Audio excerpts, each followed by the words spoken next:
Guten Morgen. Good morning, colleagues. Welcome at this first session of the PC in the year 2017. It's a very exciting and no doubt challenging year that awaits us under Austrian chairmanship in office. We are very pleased to be able to cooperate with all of you, and we rely on your support. I personally look forward throughout this year to the opportunity to chair meetings of the PC throughout the year, and I await your cooperation in this regard. Unfortunately, the new year has commenced with a series of tragic events. The bloody attacks in Istanbul, Izmir, Jerusalem, the northern Sinai, and in Kabul, Kandahar, have deeply shocked us.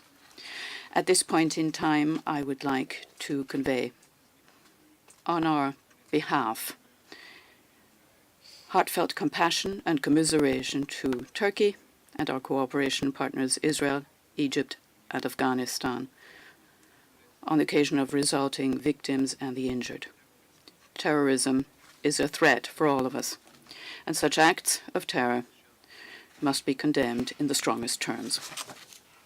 We shouldn't allow ourselves to be cowed by attacks on our values. Rather, we should soldier on against terrorism and extremism.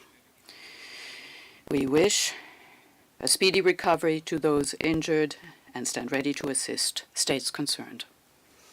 I see the delegation of Turkey, and they wish to speak briefly. Mr. Chairperson, it is perhaps a sign of the somber times we live in that I should take the floor for the first time under the new OSCE chairmanship to respond yet again to the expression of condolences relating to a terrorist attack in my country. We thank the CIO, the Secretary General, the President of the Parliamentary Assembly for their statements, and also you, Mr. Chairperson, for the kind words you just voiced on behalf of the participating states over the terrorist attack that took place in Istanbul and Izmir in the recent days. The new year was only about an hour fresh when a Daesh-affiliated terrorist claimed the lives of 39 innocent revelers and wounded 65 others in Istanbul. The origins of the assailant, of the masterminds, and the crime location are all different, while the victims of this attack were from 24 different countries. This is just another grim illustration of the fact that terrorism recognizes no borders. A few days later, another attack involving a car bomb in Izmir was quashed, thanks to the heroic intervention of a policeman who lost his life in his gunfight with the perpetrators from the terrorist PKK organization.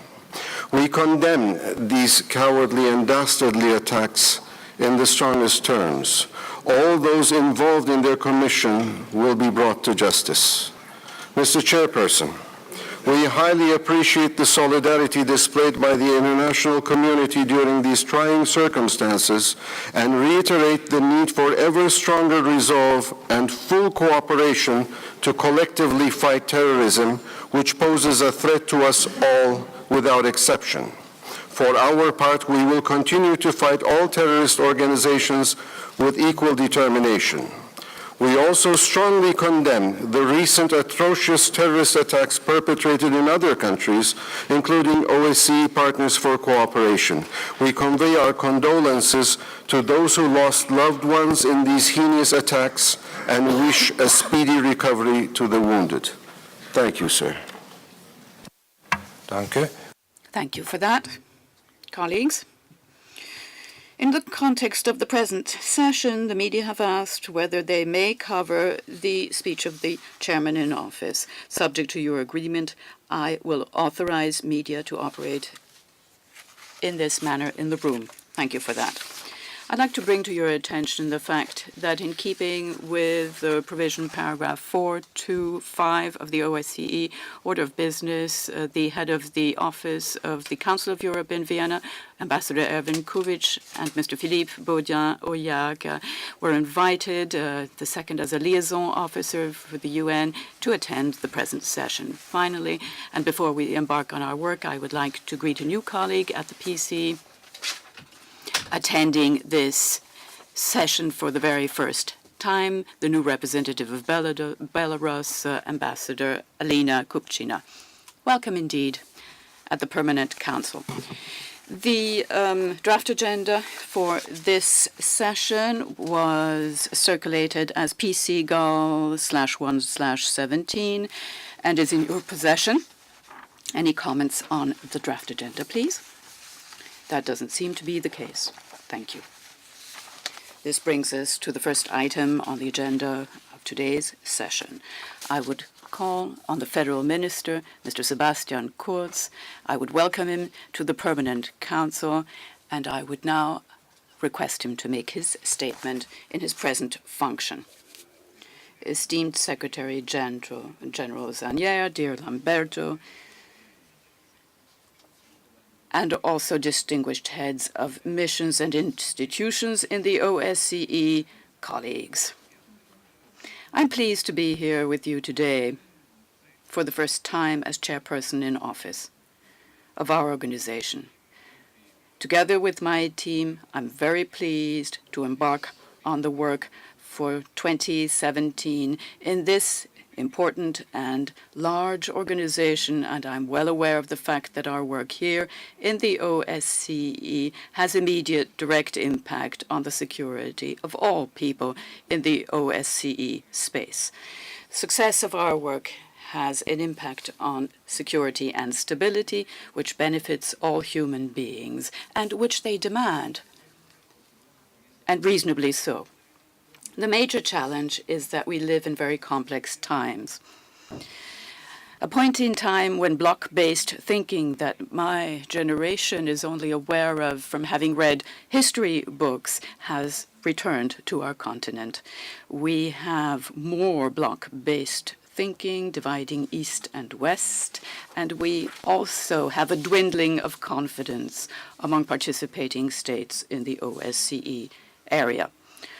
For the second time after the year 2000, Austria is entitled to take up its functions as chairmanship in office of the organization, and I would like to thank our German predecessors, in particularly Minister Steinmeier, for what they did last year, giving us every possibility to be duly prepared to take over this function.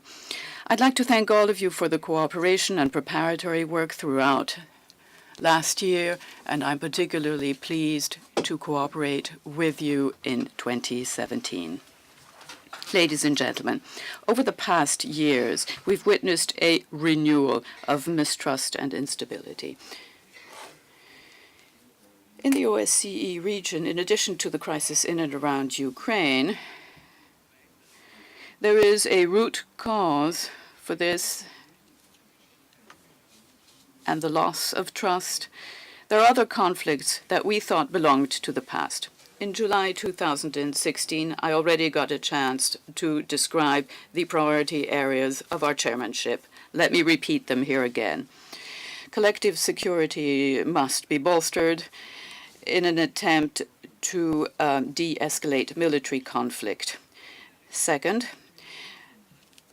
particularly strengthening domestic securities, focusing particularly on efforts to prevent radicalization and terrorism. And thirdly, renewed establishment of trust at a point in time when bloc-based thinking has returned to our continent. In my opinion, the OSCE, with its institutions and organizations, and particularly the field missions, has a vast and unique toolbox available. ODIHR the Office for Democratic Institution and Human Rights, the High Commissioner for National Minorities, the Representative on Freedom of the Media, together with the Parliamentary Assembly, all make a crucial contribution to ensuring that the values and concerns of the OSCE are implemented, and I thank all those concerned. To make use of the instruments and also strengthen them, and deploying them in a targeted manner is, of course, the pivotal concern of the Austrian chairmanship. This means, however, that we mean to achieve consensus as soon as possible on the relevant appointments in order to guarantee a smooth functioning of this organization. In this context, let me refer to the significance of the appointments and confirming the mandates that are still in suspension for some of the missions, and I would call on all of you to help this come about in a speedy manner. I think this is in the interest not just of the chairmanship, but of the organization as a whole. Ladies and gentlemen, let me refer to the broader context and overview of our three main priorities. Let me start with existing conflicts and in particular the conflict in Ukraine. I intentionally started my year with a visit to Ukraine in the first week of this new year in order to assess the situation for myself there and to have a general overview of the circumstances. It was very sad for me to see that the suffering of people there remains very, very substantial, and though the media have focused on other elements and are not training the spotlight to the same extent on this region, these people are still suffering very badly indeed. I was positively impressed by the many international organizations sending volunteers in an effort to provide help, but I also saw that many elderly persons have to rely entirely on their own resources and are particularly affected by the conflict. There are many young families. They have spread out throughout the world and have left the region, but particularly the elderly have been left in this area and are totally helpless. Therefore, it is our responsibility to do what is in our power to improve their lives and circumstances. We could improve the SMM work and provide it with every support in order to achieve that. They need better access, also beyond the line of contact, and all those working to achieve this, I would wish to thank here because they make a major contribution, which could be, in fact, increased if they had better access. In addition to which, we will be bringing about intensive cooperation with the Trilateral Contact Group and with Martin Seidig more particularly, and I can assure you that we will do our utmost to make sure that we give every support to the very important work that comes about there. Cooperation with the Normandy format is something that I would mention here, a format making a very relevant contribution and an essential form of cooperation for us.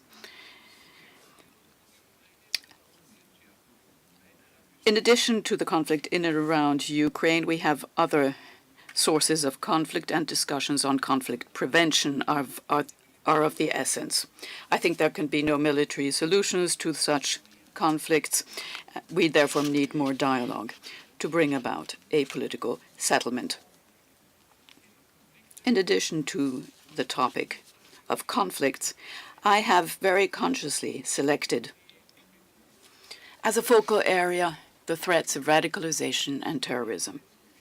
Because in addition to military conflict, we have terrorism, which is a substantial threat to security and stability in our societies.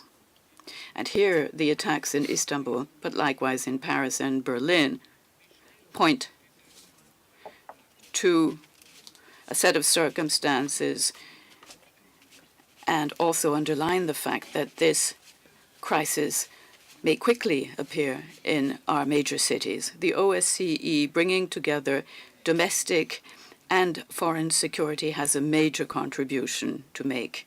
We should focus on prevention, but also efforts to curtail radicalization. It is not sufficient to take steps against IS terrorism in Syria and Iraq. We also need police and law enforcement measures against radical forces in our societies, along with prevention work to prevent young people from falling into the trap of these terrorists. We know that 10,000 individuals have left the OSCE area to go to Syria and Iraq, where they rape and kill. Not only have they brought tremendous suffering to those areas, they're a massive threat to our own societies once they return to their countries of origin, which is why we need to take action against radical forces in our midst, and de-radicalization programs are of the essence. We must learn from the experience of participating states. Best practice examples should then be reproduced and means of cooperation devised. In a very conscious manner, in order to particularly focus on this, I have appointed Peter Neumann from King's College London to act as a special representative against radicalization, and I think that this area is one where the OSCE will be able to make even a greater contribution in the future. And in addition to conflict and efforts to combat radicalization, we have, of course, as a major target, the creation of greater trust and confidence in the OSCE area. Austria is a small country, a neutral country, a country which constitutes a bridge between East and West, and we have a long-standing tradition of proposing a venue for dialogue. We've also constantly tried to build bridges. We understand the Western world, but also the Eastern world. And this situation where we stand between East and West is something that can be put to use to build trust and confidence and relegate bloc-based thinking to where it ought to be, that is, history books. We will make an attempt to look into the various formats and make the best possible use of these, and that's why I refer to them in greater detail. There will be a meeting of the environment and economic dimension, and the business conference in January this year will be a first highlight where we discuss this. And it's a possibility to call on players from these areas, bringing them together for dialogue, and thus creating confidence. In the cyber areas, we will try to build confidence as well, with a special meeting to shelter critical infrastructure in February this year. And of course, the human dimension has particular relevance for a country such as Austria. Bolstering human rights should be seen in the comprehensive security context of the OSCE, and we shouldn't be losing momentum. Respect for human rights, law, and order and democracy are an integral part of security, stability, and welfare of states. In Austria, therefore, we will be paying special attention to freedom of the media, protection of minorities, of course, as well as tolerance for religious groups, for faith and conscience. In the political and military area, we, as the OSCE, have many tools that we can make the best possible use of, in addition to which our Hamburg resolution on structured dialogue should jointly be implemented. Ladies and gentlemen, for all these activities within the OSCE, we naturally need the required resources in order to ensure smooth operation. That's why I would ask you for your support in order to ensure that such resources are available. 144 million euro is good value for money, in my opinion, for an organization that has 17 field operations, 3 independent institutions, and a host of important activities and projects in all areas of work. I therefore call on all participating states to work together constructively and without further delay on an agreement on the 2017 unified budget. This would not just help the chairmanship in office, it would have a positive impact on our organization as well. Ladies and gentlemen, the OSCE is a unique organization, one with many tools available. We are proud that this organization is headquartered in Vienna, in Austria. We hope that we will always be able to create the best working atmosphere to underpin and assist you in these important activities. We're looking forward to this within the Austrian chairmanship in office this year in our attempt to make a special contribution. And today I call on you for your full support in terms of the work we will be doing this year.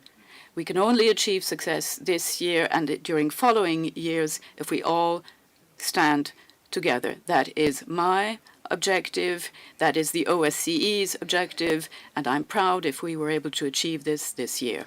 Thank you. Kurz. I would like to thank Federal Minister Kurz, the chairperson in office, for the statement.